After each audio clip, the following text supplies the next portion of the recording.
وکی تزانین اف 25 ساله اف قامپلا اف تجرید لسر ربر ما دوامه و به هنج بردوام دکت اف هم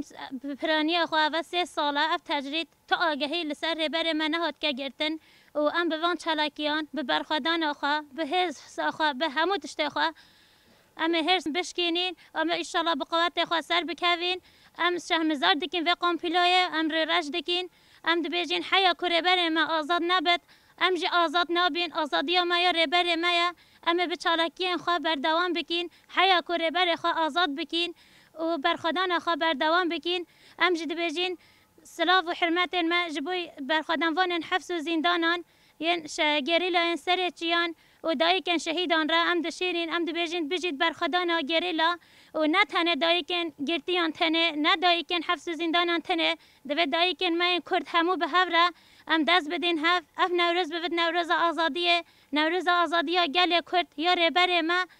سرود آخو بیجی سرود آخو بیجی سرود آخو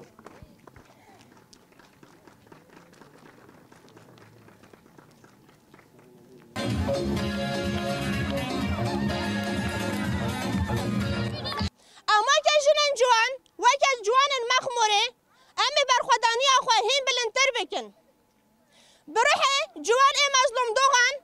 امی برخودانی آکو ایرو لزندانان تیم اشاندن برخودانی آکو ایرو لچیاین کردستان تیم اشاندن امی و که جوان چه دل سر بلمه ام آمدن او امی بکن